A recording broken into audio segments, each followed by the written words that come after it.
ஜென்ம ராசியில் கேது பகவான் சஞ்சரிக்கும் காலம் மிகவும் கொடிய காலம் என்று நீங்கள் தெரிந்து கொள்ள வேண்டும். கேது பகவான் ஜென்ம ராசியில் சஞ்சரிக்கும் போது வாழ்க்கையே என்னவென்று புரிய வைப்பார். யாரை நம்பலாம், யாரை நம்பக்கூடாது என்று உங்களுக்கு சரியான தீர்மானத்தை, இவர்கள்தான் நல்லவர்கள், இவர்கள்தான் கெட்டவர்கள் என வாழ்க்கை சக்கரத்தை ஒரு சுழற்று சுழற்றி உங்களுக்கு ஆன்மீகத்தையும் சரி, ஆடம்பரத்தையும் சரி, எது நல்லது என்று உங்களுக்கு புரிய வைக்கக்கூடிய காலம் இந்த ஜென்மத்தில் கேது பகவான் சஞ்சரிக்கும் காலம்.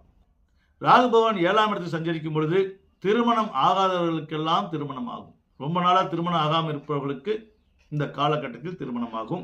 இந்த நேரத்தில் எப்படி திருமணம் செய்ய வேண்டும் என்றால் அதற்கு இயற்கை ஜோதிடம் வருமுன் காப்போம் திட்டம் என்று ஒன்று அறிவித்திருக்கிறது.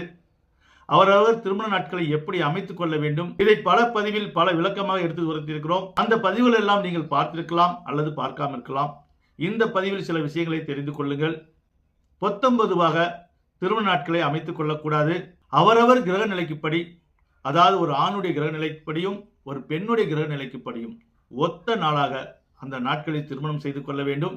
பொதுவாக ஒரு திருமண நாட்கள் என்பது ஒரு ஆணும் பெண்ணும் 10 வருடமாக 20 வருடமாக காதலித்திருந்தாலும் என்னைக்கு திருமணம் என்ற ஸ்டேஜை அடைகிறார்களோ அந்த நாட்கள் அவர்களுக்கு மிக சரியாக அமைய வேண்டும். அந்த நாட்கள் ஒரு பெண்ணுக்கு சாதகமாக அமைந்து ஒரு ஆணுக்கு சாதகமாக இல்லை என்றால் அன்று முதல் அந்த ஆணுடைய உணர்வை இந்த பெண் புரிந்து கொள்ள முடியாமல் போய்விடுகிறது. அதே போல் ஒரு ஆணுக்கு சாதகமாக அமைந்து அந்த பெண்ணுக்கு அந்த நாட்கள் சாதகமாக அமையவில்லை என்றால் அந்த ஆண் 10 வருடமாக இந்த பெண்ணை காதலித்திருந்தாலும் அன்று முதல் இவருடைய உணர்வுகளை புரிந்து கொள்ள முடியாமல் போய்விடும். அதனால்தான் உயிருக்கு உயிராக காதலித்தவர்கள் கூட மனக்கசப்பால் விவாகரத்தை தழுவுகிறார்கள். இந்த இயற்கை ஜோதிடத்தின் ஸ்பெஷாலிட்டியே என்னவென்றால் ஏதோ ராசி பலன் போடுவது என்று இல்லாமல் மக்களுக்கு ஒரு விழிப்புணர்வை கொடுப்பதற்காகவே இந்த இயற்கை ஜோதிடம் வந்திருக்கிறது. ஜோதிடத்தில் ஒரு புரட்சியை கண்டிருக்கிறது. இதை சரியாக மக்கள் புரிந்து கொள்ளும் போது இது கின்னஸ் சாதனையை படைக்கும். மக்களுக்கு தெள்ள தெளிவாக எடுத்து உரைக்கிறோம்.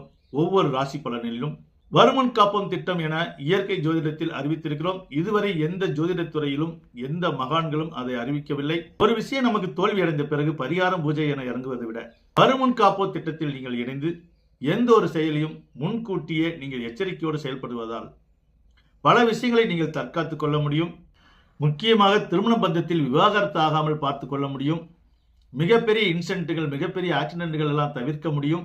அது மட்டுமில்ல, மிகப்பெரிய ஒரு ரகசியம் என்னவென்றால் அவரவர்களுக்கு இறைவன் கொடுத்த பூர்ணமான ஆயுளை நாம் அனுபவிக்க முடியும். பாலாரிஷ்டம் என்றால் 8 வயது முதல், அற்பாயுள் என்றால் 32 வயது வரை, மத்தியம ஆயுள் என்றால் 62 வயது வரை, தீர்க்காயுள் என்றால் 72 வயது வரை, பூர்ண ஆயுள் என்றால் 72க்கு மேல 100, 120 வயது வரை. இந்த இயற்கை ஜோதிடத்துடைய சாதனை என்னவென்றால் பிறந்த நாள் முதல் 8 வயது வரை பாலாரிஷ்டம். இதுக்கு இடையில் இறக்கக்கூடிய குழந்தைகளை நாம் அந்த இறப்பை தவிர்க்க முடியும்.